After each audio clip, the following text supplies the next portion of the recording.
नमस्कार, म केशवराज पौडेल। आज म किसान र बिचौलियाले कसरी किसानलाई आफ्नो नाफा खाइरहेका छन् भन्ने विषयमा कुरा गर्न गइरहेको छु। अहिले किसान रोइरहेका छन्, बिचौलिया हाँसिरहेका छन्।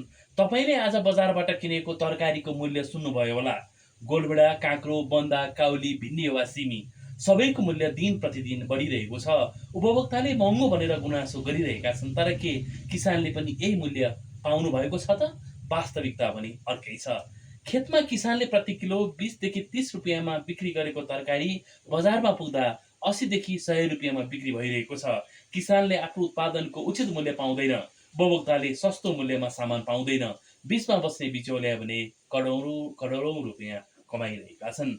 किसान बेलुकादेखि बिहानसम्म र बिहानदेखि बेलुकासम्म घाम, पानी, हिलो र जोखिमसँग लडेर उत्पादन गर्छ। बिउ, मल, विषादी, सिँचाइ, मजदुरी र ढुवानीमा ठुलो खर्च गर्छ। तर जब उत्पादन बेच्ने बेला आउँछ, उसलाई मूल्य तोक्ने अधिकार हुँदैन, किनभने तरकारी धेरै दिनसम्म राख्न सकिँदैन।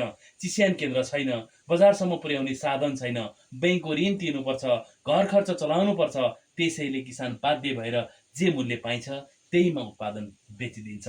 यही बाध्यताको व्यापार गर्छ बिचौलियाले।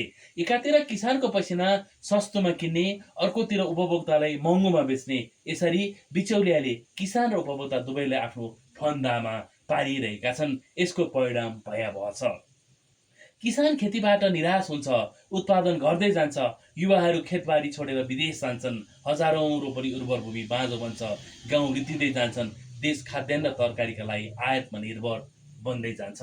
जब आफ्नो खेतमा उत्पादन गर्छ, तब विदेशबाट तरकारी ल्याउनु पर्छ। देशको पैसा विदेश जान्छ, व्यापार घाटा बढ्छ, राष्ट्रिय अर्थतन्त्र कमजोर बन्छ। अन्ततः किसान मात्र होइन, पुरा देशले यसको मूल्य चुकाउनु पर्छ।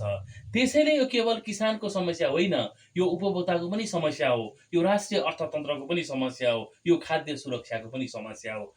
अब समय आएको छ किसानलाई प्रत्यक्ष बजारसँग जोड्ने, कृषि उपसङ्कलन केन्द्र स्थापना गर्ने, चिस्यान गृह र भण्डारण व्यवस्थापन गर्ने, सहकारी मार्फत बिक्री प्रणाली बलियो बनाउने, बजार अनुगमन कडा बनाउने र किसानले आफ्नो उत्पादनको उचित मूल्य पाउने व्यवस्था सुनिश्चित गर्ने। हामीले बुझ्नुपर्ने एउटा सत्य छ, देशको समृद्धि राजधानीका अग्ला भवनले होइन, किसानका हरिया खेतले मापन हुन्छ।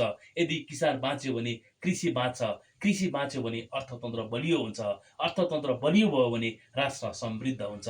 त्यसैले आवाज उठाउँ, किसानलाई न्याय देऊ, बिचौलियालाई मन परी रोक, उत्पादनलाई उचित मूल्य देऊ, देशलाई आत्मनिर्भर बनाऊ, कृषि उत्पादनमा आत्मनिर्भर बनाऊ। धन्यवाद।